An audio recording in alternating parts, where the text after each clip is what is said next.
is it okay to take the discard that's left over? You fed your starter, you're gonna bake, and then you have this leftover amount, which would be called discard. Is it okay to take that discard and mix it with your starter that you keep in your fridge?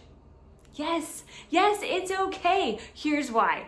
When you feed this, so yesterday, I took a portion of this starter from my jar that lives in the fridge. I don't ever feed this directly. This stays in the fridge, and the only time it ever gets refreshed is when I take the extra discard or the extra fed starter and I put it into here. You can mix them. It's okay to mix them.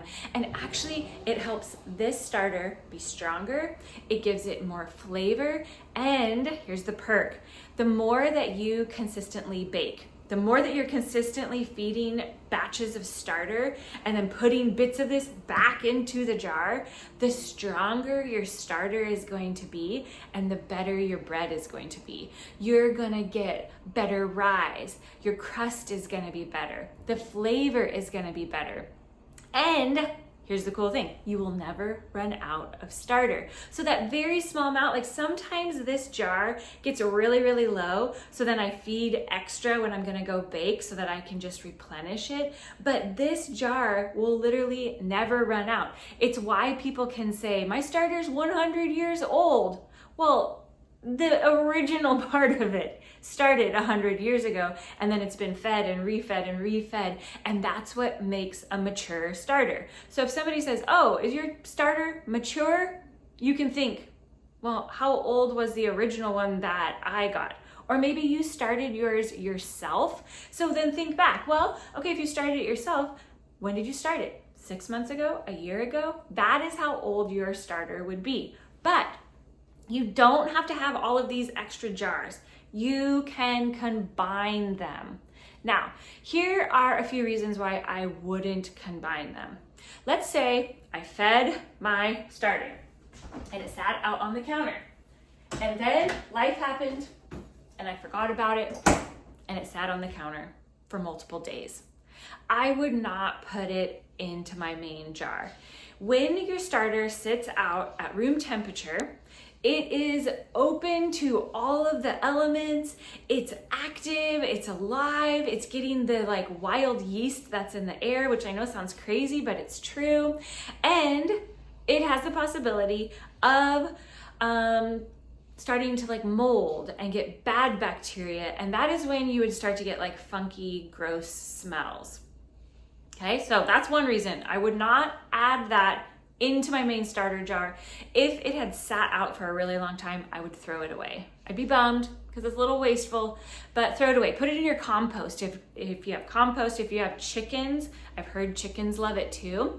Okay, the second reason I wouldn't combine it. If you had multiple jars in your fridge and one of them had sat in there for a really long time, it had green or pink, like it was turning that color like the hooch was, or it has mold on it, don't combine it, just throw it away. But if you just fed it, like I fed mine yesterday, look, it's still active and bubbly because I'm gonna make something. Take that extra amount, put it in your main starter jar. It's gonna revive it. It gives it a little boost. So if you've noticed your main starter jar is starting to get liquid on the top, it's getting that hooch. Putting some of your discard into it regularly will keep it from going so dormant and getting so hungry that it starts to create that hooch. The hooch is not bad. You should just stir it back in. Unless it's really, really dark, again, if it turns green or pink, throw it away. But if it's just like getting a little bit gray, it's just liquid on the top, stir it back in. It's not gonna make your bread taste too sour, I promise you. You're using such a small part of that starter to activate and feed it that when it gets into your bread dough, it's not gonna make the flavor of it too strong. Now, when you're putting this in to your starter, you're also giving it some new complexity to the flavor, and it really does start to create just the most delicious flavor. It's why different cities will say, well, this is Seattle sourdough, this is San Francisco sourdough. because literally the air, the environment in your kitchen will create your own unique sourdough flavor. Isn't that cool? So when you feed your starter and you create levain, so it's active, happy fed starter that you're gonna bake with, all the extra bits, put it back in your starter jar, because then it'll be ready for you when you wanna do something with discard, you have extra. When you wanna make another batch of bread, you have enough to start with, and you will never run out. So I'm so glad you're here in the kitchen with us. We love your questions. Your questions help us create more content. So keep them coming. We love popping on and seeing what you all are up to and sharing all the goodness that's happening here in our own kitchen.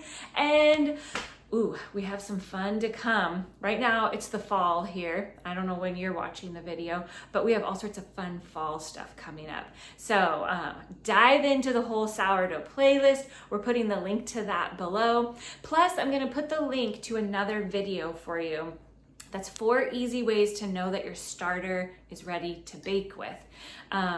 Don't be shy. If you're new to sourdough, we're so glad you're here. This is such an adventure. I'm learning stuff all the time and so happy to share it. So the link to that video is below, and that video, if you watch it all the way through, you can feed your starter. You can mix up a batch of dough and we'll make we make a sandwich loaf together, which is truly one of the easiest types of loaves to make when you're first starting with sourdough, because it doesn't take a lot of shaping. So I'm glad you're here.